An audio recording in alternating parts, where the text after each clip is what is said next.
नमस्कार मित्रों, आज इस चैनल पर हम लोग 10वीं कक्षा जो बिहार बोर्ड की मैट्रिक परीक्षा होने वाली है और उस मैट्रिक परीक्षा में जो हिंदी पेपर होता है उसका जो पद्य भाग है, उस पद्य भाग में हम लोग गुरु नानक जी की रचनाओं को आज पढ़ेंगे।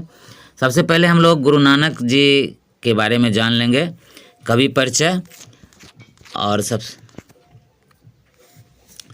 गुरु नानक जी एक ऐसे कवि हैं जिन्होंने अपनी रचनाओं में बाह्य आडंबर, जो धार्मिक बाह्य आडंबर होता है, उस बाह्य आडंबर का उन्होंने विरोध किया और निर्गुण भक्ति के वे प्रसिद्ध कवि थे। और ये पहली जो कविता है, उस कविता का जो 2 पार्ट में लिया गया है, एक का नाम है राम नाम बिनु बिरथे जग जन्मा और दूसरे पार्ट में जो नर दुख में दुख नहीं माने। तो सबसे पहले हम लोग कवि का परिचय ले लें। इनका जन्म हुआ था 15 अप्रैल 1469 ईस्वी में नानकाना साहब, जो अभी पंजाब, जो पाकिस्तान में अभी पड़ता है, उस पंजाब में इनका जन्म हुआ था। गुरु नानक जी का जन्म पंजाब प्रांत के तलवंडी नामक गांव में हुआ था, जो नानकाना साहिब के नाम से जाना जाता है। वह जगह भी पाकिस्तान में पड़ता है। इनकी मृत्यु हुई थी 22 सितंबर 1539 ईस्वी को करतारपुर, जो भी पाकिस्तान में ही है। और इनके पिता का नाम कालू चंद खत्री था और इनकी माता का नाम तृप्ता था। इनके पिता ने इन्हें व्यवसाय में लगाने का काफ़ी प्रयास किया, लेकिन इनका मन सांसारिक कार्य में नहीं लगा। स्वाभाविक है कि संत हृदय के ये बचपन से ही थे। इन्होंने भक्ति का मार्ग चुना। इन्होंने हिंदू मुस्लिम दोनों को समान धार्मिक उपासना पर बल दिया तथा वर्णाश्रम व्यवस्था एवं कर्मकांड का विरोध करके निर्गुण भक्ति, अर्थात इस भक्ति के जो मानने वाले लोग होते हैं वे मूर्ति पूजा और कर्मकांड का विरोध करते हैं और ईश्वर को निराकार रूप में मानते हैं, उसका प्रचार किया उन्होंने। इनकी रचनाओं का संग्रह सिखों के 5वें गुरु अर्जुन देव ने गुरु ग्रंथ साहब में किया है। अब जान लेंगे कि इनकी प्रमुख रचनाएं कौन कौन हैं। तो इनकी प्रमुख रचनाएं हैं जपू जी, आशा दीवार, रहिरास और सोहिला। सिख धर्म के ये प्रवर्तक माने जाते हैं। गुरु नानक जी ने मक्का मदीना तक की यात्रा की। इन्होंने 1539 ईस्वी में वाहे गुरु कहते हुए अपना भौतिक शरीर त्याग दिया था। अब हम इनके पाठ का परिचय प्राप्त करेंगे। तो इस पाठ में गुरु नानक जी के 2 पद लिए गए। यहाँ पर कबीर लिखा हुआ है, इसको हम लोग सुधार कर लेंगे। यहाँ कबीर के बदले हम लोग गुरु नानक कर लेंगे।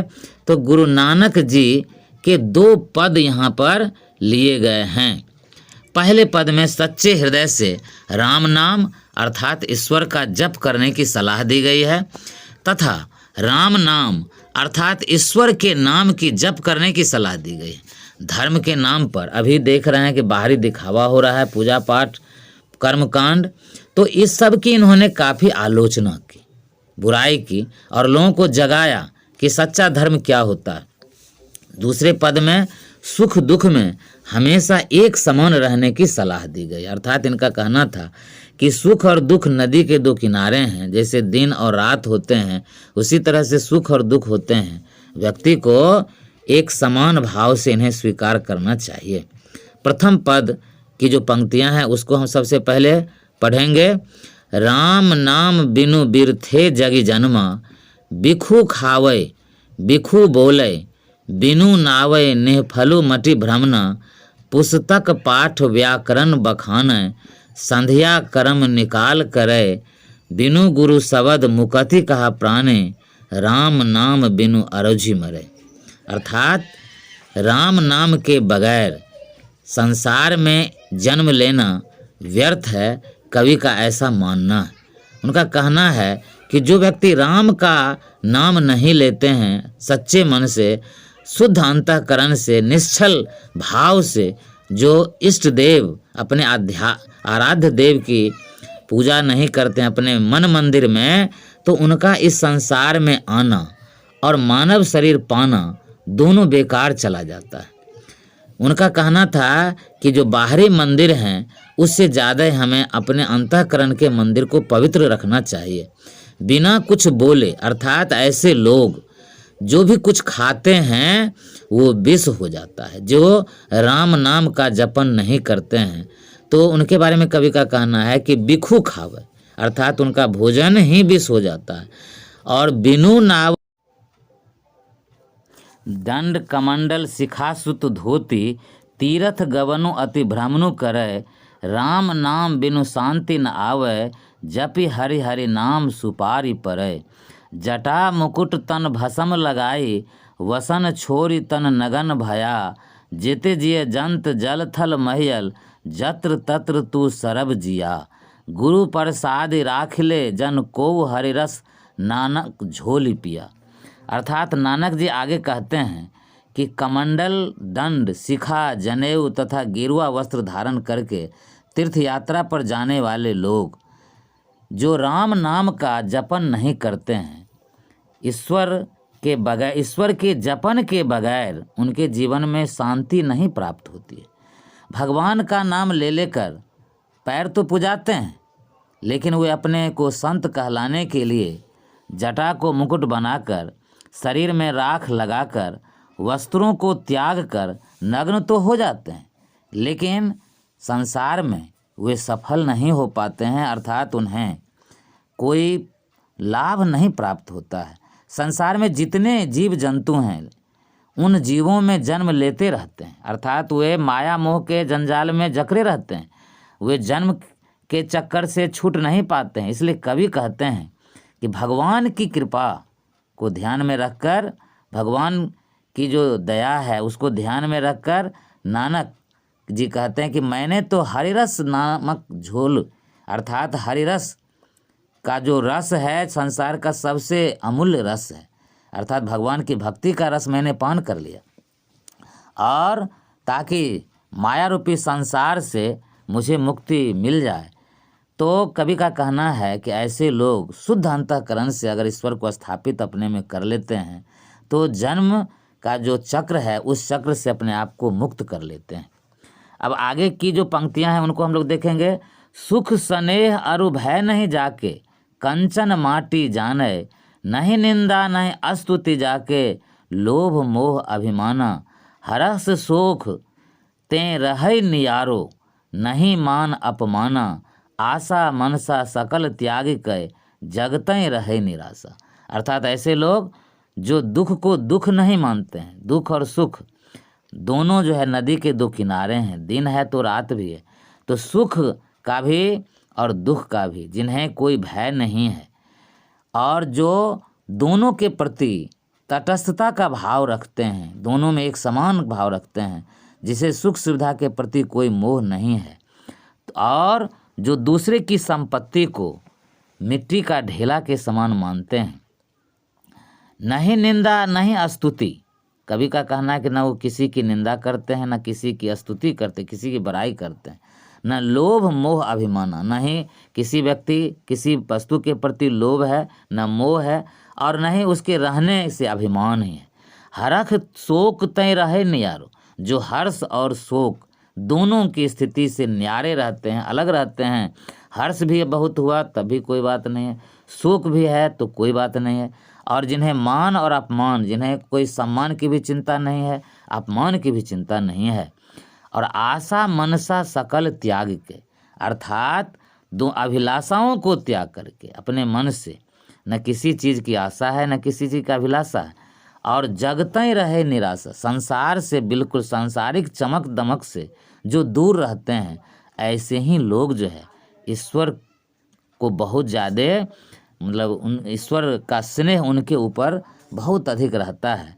कवि का कहना है कि हमें इन सारी चीज़ों से तटस्थ रहना चाहिए।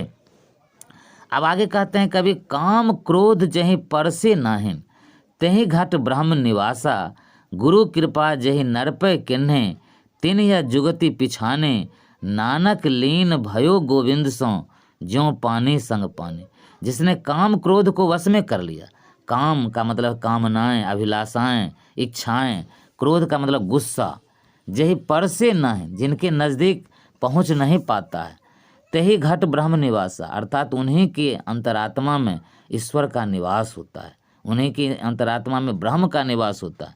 गुरु कृपा जही नर पे किन्हे, जिस व्यक्ति पर गुरु की कृपा हो जाती है, तिन यह जुगति पिछाने, अर्थात वैसे ही लोगों को यह युक्ति मिल पाती है। अर्थात जिन पर गुरु की कृपा आ जाती है वही संसार के चमक दमक से अपने आप को मुक्ति पा सकते हैं। नानक लीन भयो गोविंद सो, नानक जी कहते हैं कि परमात्मा में वे लीन हो चुके हैं, उस तरह से जैसे पानी के साथ पानी मिल जाता है। अब जैसे एक तालाब का पानी और एक नदी का पानी दोनों को मिला दिया जाए तो ये कोई भी व्यक्ति संसार में बाद में अलग नहीं कर सकता है कि कौन तालाब का पानी है, कौन नदी का पानी है। उसी तरह से भक्त और भगवान एकाकार हो जाते हैं। और कवि का कहना है कि वे गोविंद के साथ अर्थात ईश्वर के साथ तल्लीन हो गए हैं। उसी तरह से जैसे पानी के साथ पानी मिल जाता है, तो कवि का कहना है कि वे भी गोविंद के साथ अर्थात ईश्वर के साथ उसी तरह से अपने आप को लीन कर दिए हैं। इस तरह से इन कविताओं में गुरु गोविंद इस कविता में गुरु नानक जी ने कहा है कि सांसारिक जो मोह माया है, सांसारिक जो इच्छा और अभिलाषा है, क्रोध है, मोह है, मान और अपमान की चिंता है, ये सभी जो है संत व्यक्ति को नहीं पहुंच पाते हैं। जो वास्तव में संत होते हैं, हृदय से संत होते हैं, वे इन सारी चीज़ों में कभी नहीं फंसते हैं। अर्थात हमें सच्चे अंतःकरण से ईश्वर का स्मरण करना चाहिए। और उन्होंने बाह्य आडंबर का विरोध किया। पूजा का जो बाहरी आडंबर है उस आडंबर का इन्होंने विरोध किया है। निर्गुण भक्ति के ये उपासक थे और निर्गुण का मतलब ही होता है कि जो बाह्य आडंबर से दूर रहे, जो सच्चे अंतःकरण से हृदय से ईश्वर को मानते हैं। तो गुरु नानक जी ने सच्चे धर्म का एक तरह से अवलोकन कराया है और ये हमारे लिए आदर्श हैं।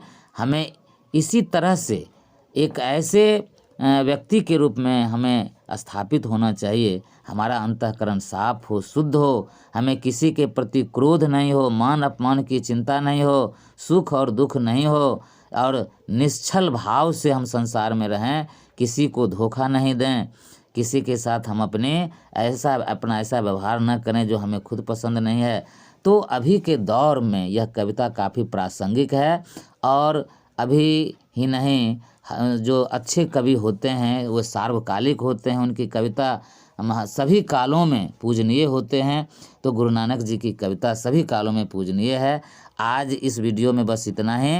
आप सभी को अंत तक वीडियो देखने के लिए बहुत बहुत धन्यवाद। Let us face the exam इसी तरह की विभिन्न परीक्षाओं से संबंधित वीडियो तैयार करता है। यदि आप इस चैनल पर नए हैं तो इस चैनल को अधिक से अधिक शेयर करें, सब्सक्राइब करें और इस पर कमेंट्स लिखें। आपको बहुत बहुत धन्यवाद।